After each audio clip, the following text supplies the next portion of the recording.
네, 박근혜 대통령이 어제 국무회의에서 진실한 사람만 선택해달라면서 국민 심판론을 제기했습니다. 지난 6월이었죠. 배신의 정치에 대한 심판을 주문한 데 이어서 또 한 번 대국회 강경 발언이 나온 겁니다. 다만 차이가 있다면 이번에는 여당뿐 아니라 야당까지 겨냥했다는 점인데요. 새정치연합은 대통령의 선거 개입이라며 반발하고 있습니다. 김효재 전 청와대 정무수석 모시고 정치권 소식 짚어보겠습니다. 안녕하십니까? 안녕하세요. 네, 안녕하세요. 자, 먼저 이야기를 이어가기 전에 어제 박근혜 대통령 국무회의 발언부터 먼저 직접 들어보시겠습니다. 이제 국민 여러분께서도 국회가 진정 민생을 위하고 국민과 직결된 문제에는 무슨 일이 있어도 소신 있게 일할 수 있도록 나서주시고 앞으로 그렇게 국민을 위해서 진실한 사람들만이 선택받을 수 있도록 해주시기를 부탁드립니다.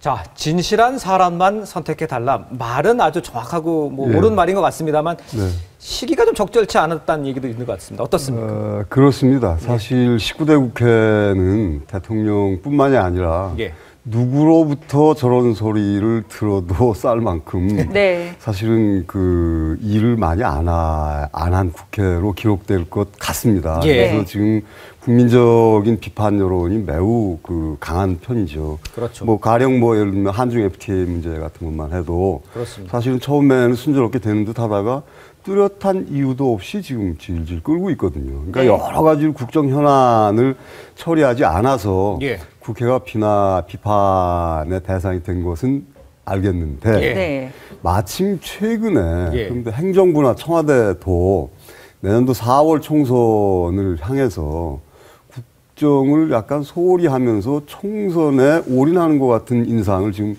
줄 정도로 여러 분들이 지금 출사표를 던지고 나가 있는 상황이거든요. 그렇죠.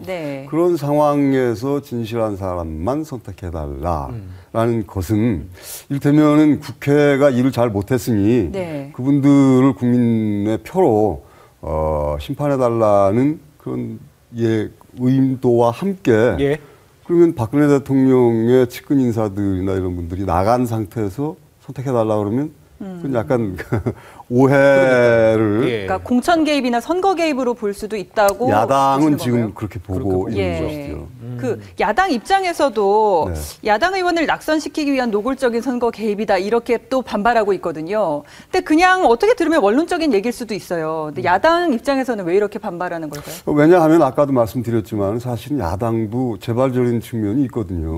19대 국회의 성적이 워낙 나쁘기 때문에 사실은 19대 국회의 성적을 가지고 뭔가를 해보자라고 문제 제기를 하면은 사실 지금 19대 국회의원들 입장에서는 좀 불리한 측면이 있습니다. 실제로 지금 현장에서 뛰고 있는 사람들이 여론조사를 해보면 현역 의원에 대한 반감은 지역 구민들이 상당히 높은 편입니다. 전국적으로 그렇습니다. 수도권뿐만이 아니라 호남이 텃밭이라는 새정치민주연합의 호남 의원들 또 텃밭인 이 새누리당의 영남 의원들조차도 현장에서는 지금 현역 의원들에 대한 프리미엄보다는 오히려 디스카운트가 있는 그런 현상이거든요. 그렇기 때문에 진실한 사람만 선택해달라는 대통령의 저 발언이 지금 새롭게 도전하는 분들을 선택하고 지금 현재 있는 사람들을 배제해달라는 의미로 받아들여질 것이다라고 지레짐작할 수밖에 없는 그런 상황인 겁니다. 지금 현재 그 선거판의 현장 상황은 사실 지금 현역들이라고 그래서 결코 유리한 국면이 아닙니다, 지금. 그렇군요. 지금 윤상현 의원과 조원진 의원 같은 경우도 상가집에서의 멘트였습니다만 지금 바꿔야 된다, 갈아야 된다 이렇게 얘기를 하고 있지 않습니까? 그럼 구체적으로 일은 진행이 되고 또 대구 지역 내에서도 또 충청도 마찬가지고 수도권도 마찬가지지만 이미 그런 분위기를 받아들이고 있다 이렇게 봐야 되는 겁니다. 그럴 겁니다. 그런데 그 윤상현 의원이나 아니면 조원진 의원도 현역 아니신가요? 그렇죠. 그럼 본인들을 바꿔달라는 얘기는 아닐 것이고 그런 의미는 아닐 겁니다. 그런데 문제는 이렇습니다. 그러니까 지금 현재의 이 내각이나 청와대 근무했던 분들이 출사표를 던진 곳이 여당의 험지라고 할 수 있는 가령 수도권, 여당의 격전지라고 할 수 있는 수도권이나 이런 곳에 나가서 당선이 되어서 내가 박근혜 대통령 정부에 힘을 실어주겠다라는 것이라면 그건 용기로 보여지는 것이고 그렇겠죠. 뭔가 보여지는 건데 그게 아니고 안전한 어떤 곳에 가서 여당의 공천이 곧 당선과 다름없는 그런 어떤 곳에 가서 당선되어서 오겠다라고 한다면은 그것은 특별한 도전이나 국정 철학을 위한 어떤 이 정치적 어떤 그 도전이라기보다는 안전한 곳으로 가서 그저 그냥 뭔가를 하겠다는 것으로밖에 받아들이지 않거든요. 그런 의미에서 요 며칠 전에 그 여당 그 새누리당의 서울시당 위원장 하는 김용태 의원이 이런 분들 수도권에 출마해야 되는 거 아니냐라는 그 얘기를 했죠. 그렇습니다. 저는 그 얘기에 동의하는 편입니다. 저도 이제 수도권에서 그 정치를 하고 있는 사람이기 때문에 수도권 분위기 같은 경우는 사실은 여당이든 야당이든 지금 만만치 않은 그런 상황이거든요. 그렇기 때문에 어떤 면에서 본다면은 대통령 또는 이 정부의 여당의 입장에서 본다면 이 정부의 뭔가를 도우려고 한다면은 수도권에 나가서 이기는 게 그게 국정 철학을 자기가 보호하는 그런 그 의미가 되는 것이지요. 네, 그 대구 물갈이설이 나오니까 여쭤보고 싶은데요. 유승민 의원이나 유승민계 의원들이 좀 선택할 수 있는 다른 대안 방법이나 그런 것들이 있을까요? 선택할 수 있는 대안이라기보다는 사실은 한쪽에서 지금 물갈이론을 외치고 있고 지금 현역 의원들의 경우는 이게 왜 내가 대상이냐 이렇게 한다면은 그건 그야말로 경선을 거쳐서 지역 구민들의 선택을 받는 게 그게 가장 옳고 바른 방법이죠. 그러니까 가령 지난번에 대구시장 선거 때도 뭐 친박이냐 아니냐라고 해서 나갔지만 사실은 친박 색채가 덜한 권영진 시장이 당선이 되지 않았습니까? 그렇기 때문에 이런 문제는 중앙에서의 발언은 발언대로 있는 것이고 그 지역 구민들이 지금 현재 중앙에서 이 말하고 있는 중앙 정치를 하고 있는 국회의원들이 가서 물갈이를 해야 된다 말아야 된다라고 말하고 있지만 대구 시민들이 어떻게 생각하느냐는 것은 그거는 아직은 유동적인 겁니다. 그렇기 때문에 대구 시민들의 입장에서도 현재 대통령의 국정에 걸림돌이 되고 있는 어떤 의원들은 문제가 있는 거 아니냐 하는 여론이 있는 반면에 그러면 그렇다고 해서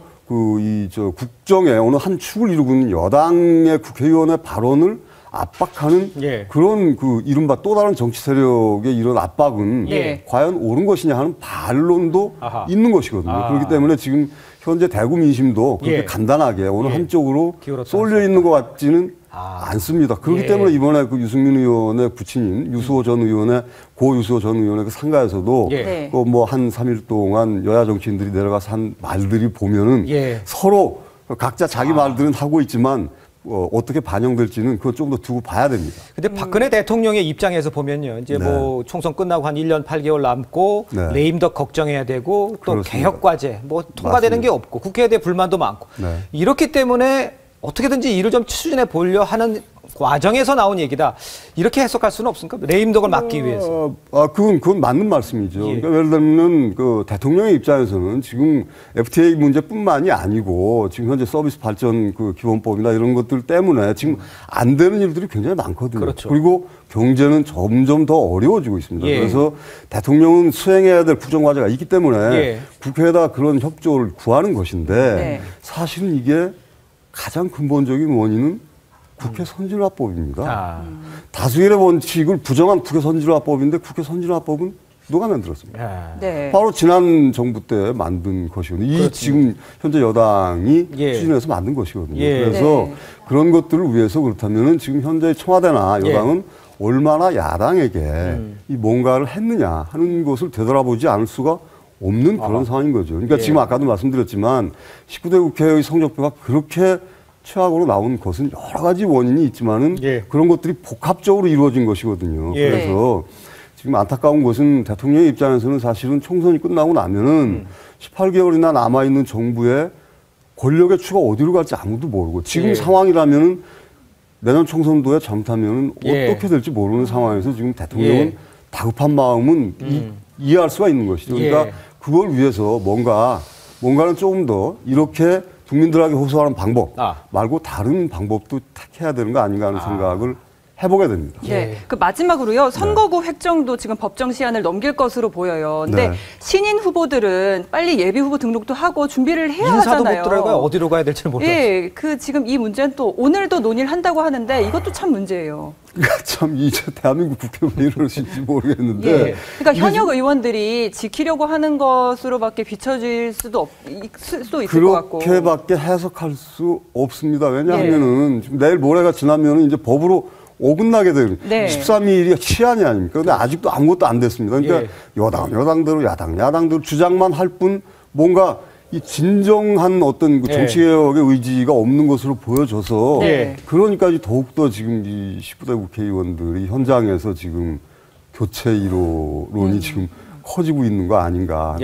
그거 느껴야 됩니다. 지금 현 의원님. 네, 지금까지 김효재 전 청와대 정무수석과 이야기 나눴습니다. 감사합니다. 고맙습니다. 감사합니다.